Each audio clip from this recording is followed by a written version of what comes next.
Hello, party guests. And happy fall. Welcome to our fall catalog, you guys, and welcome to this party.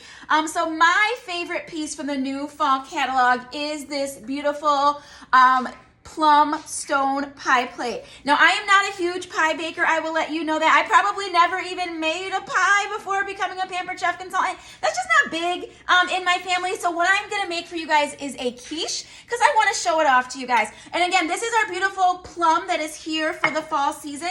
We do also have a beautiful matte white piece if you prefer, but I think it's always fun to grab the seasonal colors. So I'm gonna grab just a couple things and then I'll get started.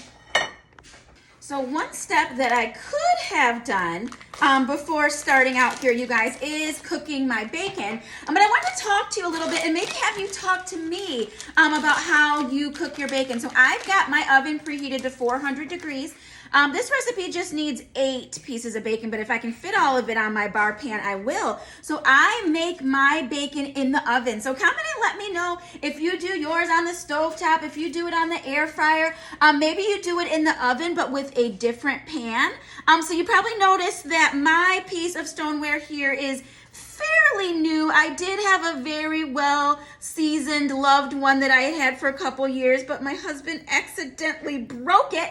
But I do love making bacon on it because it does help with that seasoning process, helps that happen a little bit faster. And I have had people ask me in the past, does it make your pan taste like bacon, or everything you cook after that tastes like bacon? And I'm like, oh gosh, no, I wish it did, because then this would be my bacon pan, and then I could make, bacon flavored brownies. But no, it doesn't retain the flavors like that, but the oil, the fat, the grease from the bacon does help it to brown up. So then once my oven is preheated to 400, I'm gonna pop this in about 20 minutes, but keep an eye on it. But I will be back soon with completed bacon.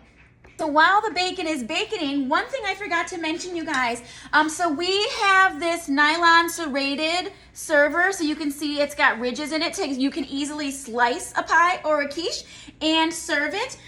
So with stoneware, it's not as concerning if you use a sharp knife or whatever, that scratching it, whatever, but this is going to be nice for your baking pans as well, because you don't want to use something too sharp and you're going to end up cutting grooves into some of your nicer pans. So yeah, grab one of these. Okay, here's my bacon after 23 minutes, and I did just kind of stir it around with my tongs like halfway. I'm not the type of person who needs my bacon to stay in straight lines, or I could have pulled it all the way out and carefully flipped the pieces over, but this is going into a quiche. So while this is cooling, I'm gonna get going with starting the pie.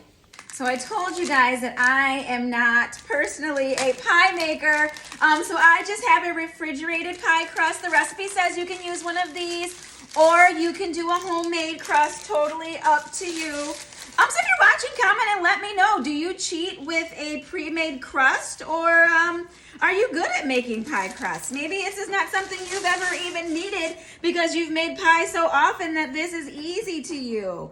So I will tell you, even with the refrigerated crust, the first couple of times I did this, I was a little intimidated about having everything fit into the pan just so, but I'm gonna press down on the bottom.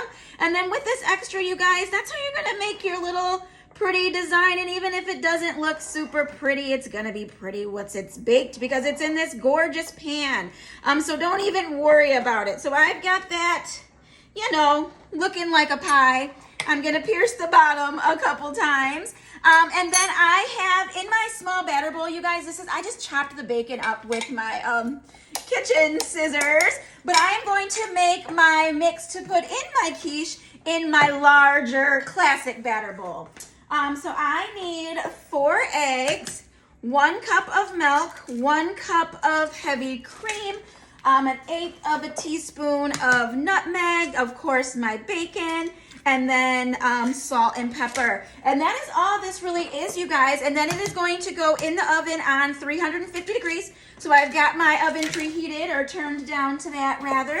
And then it's gonna bake for 45 to 50 minutes. So this is a keep an eye on it kind of thing, you guys. Okay, so let's just whisk up those eggs. And so you guys, pretty much everything in my kitchen is Pampered Chef. I've been at this for a while, but you know, you don't have to have everything in the catalog to be a consultant. So if you're ever considering that and you're like, oh, I could get a kit, but I still wouldn't have, the goal of being a consultant, you guys, is every season, when we get a new catalog, as consultants, we have the option or the opportunity to earn the new items for free with our sales. And then anything that we do not earn, you guys, we have the opportunity to purchase half off, okay? So don't let that deter you if you're thinking about being a consultant. I would love to have you. So I've got all my wet ingredients in there, and I've got my bacon. And so I'm just gonna do 1/8 of a teaspoon of nutmeg. That in there. Oh my gosh, you guys, I forgot the cheddar. How embarrassing, you guys. I totally forgot, and I was gonna shred it for you. But here we are. We're gonna use 4 ounces, or about half a bag of pre-shredded cheese. Pampered, not perfect. Now, you guys, the reason that you would want to shred your own is because it melts better, and then it doesn't have, you know, the preservatives in it. I tend to still buy pre-shredded because my kids eat so much darn cheese, and they don't have the patience. But yes, you know, you can grate your own cheese. Anywho, I don't think it's gonna be a make or break today. So I'm gonna go ahead and pour this into my pan. And I will tell you, the first time I followed this recipe and I made a quiche, I had never made a quiche before. And I was like, man, that seems like a lot of milk to egg ratio. But I promise this turns out perfectly. I want all that bacon in my pie here. There we go. All right, I'm gonna pop this in the oven and I will be back. Okay, you guys, here she is right out of the oven. Now it says I need to cool it for 10 minutes or so before I slice into it. But isn't she a beauty? I made a quiche. What do you think of that pie plate?